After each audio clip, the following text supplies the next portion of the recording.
The Cornwall Regional Hospital continues to be a controversial point, and sometimes I think a distraction from all the good that we're doing. I don't have an issue with people raising concerns, because I do agree that this is a project that has taken a very long time, and this is not something that we desire. Indeed, it's something that we regret. But every time we hear a conversation around Cornwall, unfortunately, it lacks context, and it is designed, unfortunately, by some, not all, because some people are genuinely trying to understand, to create a perception which is not the case. And I try to address that in the Parliament by recognizing that we really are impatient to see the completion of the project. But frankly speaking, this is the government that has tried to do it the right way. I don't know that anybody else has. And when the history would have been written, maybe not now, and the context is placed on the table, you recognize that Cornwall Regional had an air quality issue probably a decade before it collapsed, and nobody did anything about it. They went in, they pull out this, and they add a little band-aid here. The base of the hospital was compromised to the point where, God forbid, a catastrophe could have taken place.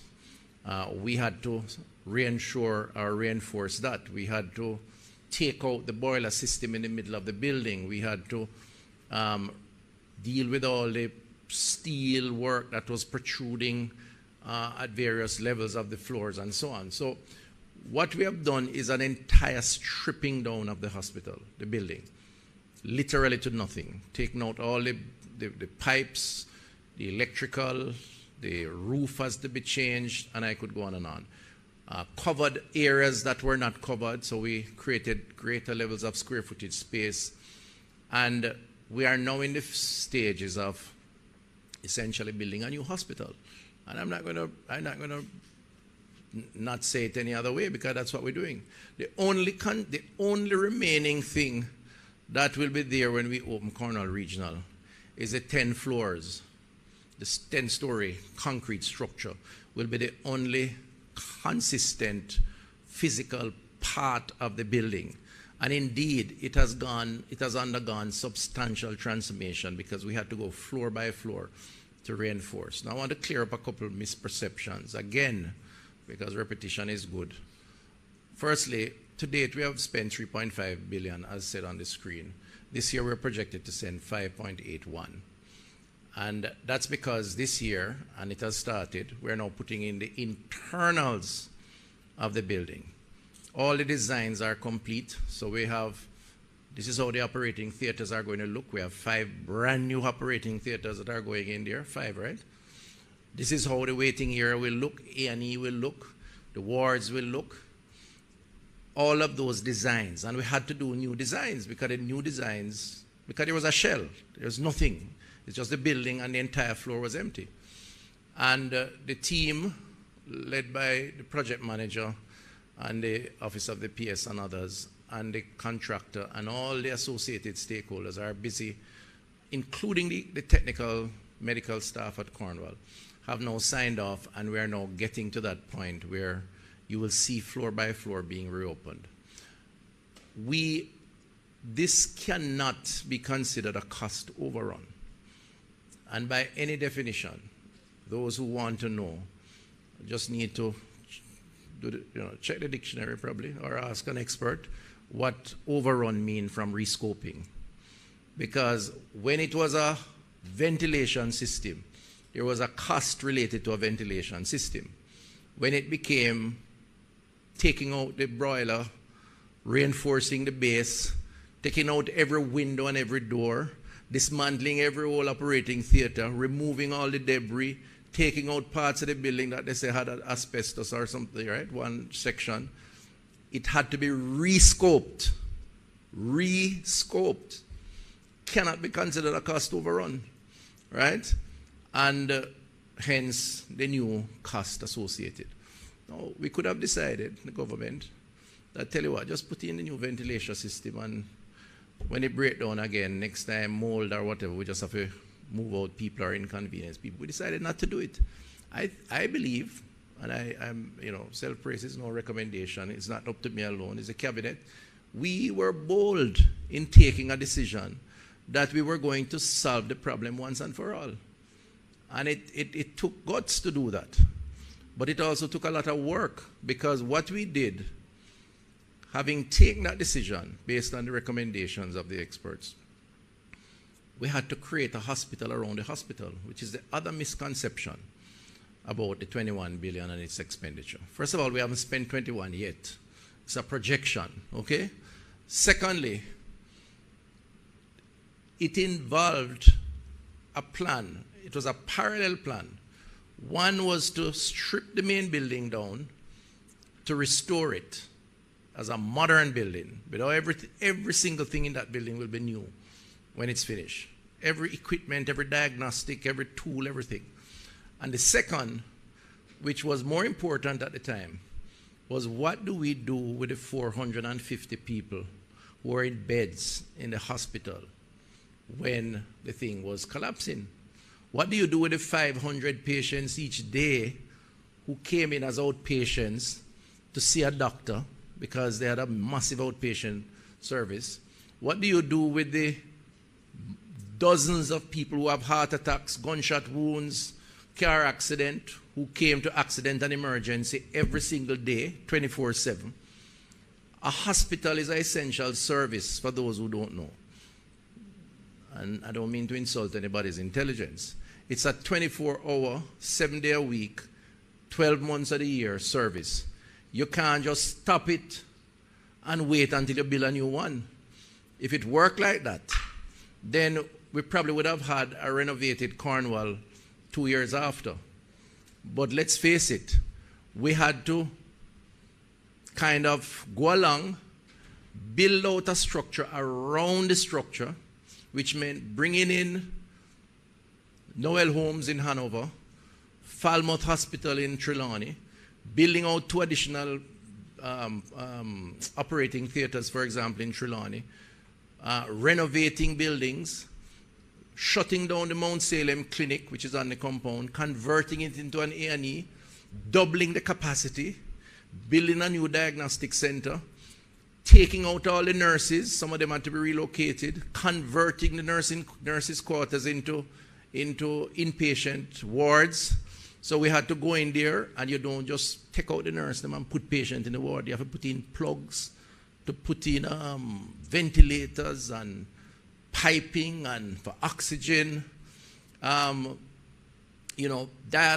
creating a new dialysis center. It really is a case study on how to manage a crisis.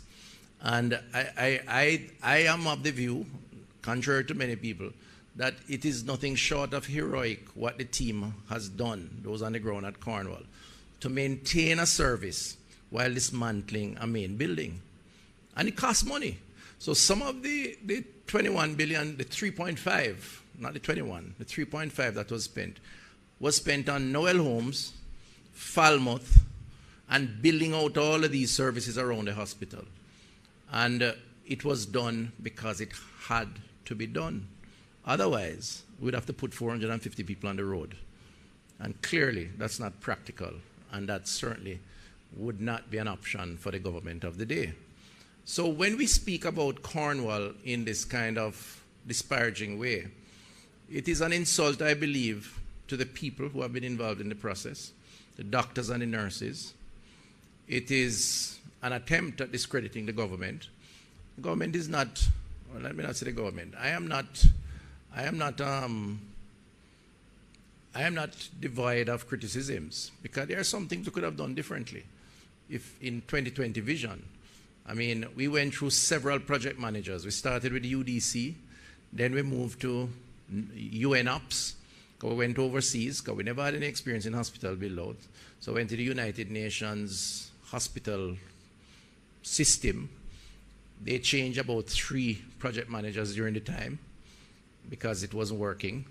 Then we had COVID, so literally the project stopped for 2 years or more because nobody was going on a building during that period of time. Then we had to wait and build out parts to move people in. So we had to keep people in the building that was limping and then move them out as we built out.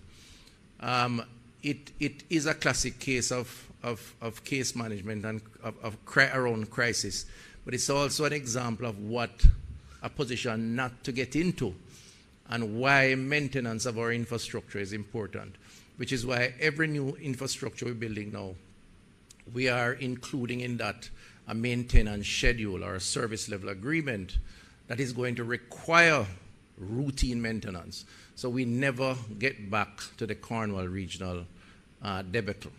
But it is unfair to say that the team has not done their best under the circumstances, and I think it's unrealistic for those who make claims around expenditure to misunderstand, misinterpret, or create mischief that somehow the 21 billion, which is yet to be spent, is because of cost overruns. It is rescoping, and rightfully so.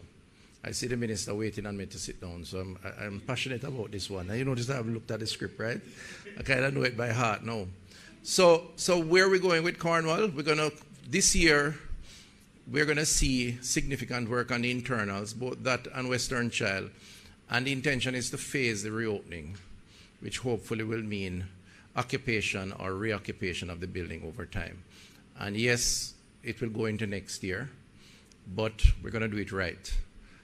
In the meantime, there is no Jamaican or foreigner for that matter who goes to Cornwall Regional for a service who does not get that service because once it's offered there, emergency or otherwise. So we should make a distinction between the service provision and the main building. We haven't deprived anybody. People may have to wait, but we're not depriving anybody.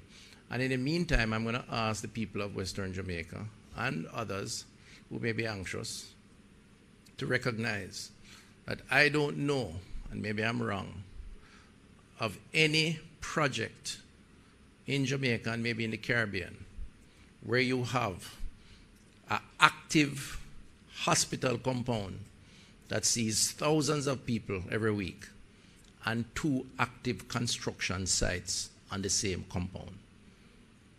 We have a massive construction site for Cornwall. We have a massive construction site for Western Child and Adolescent.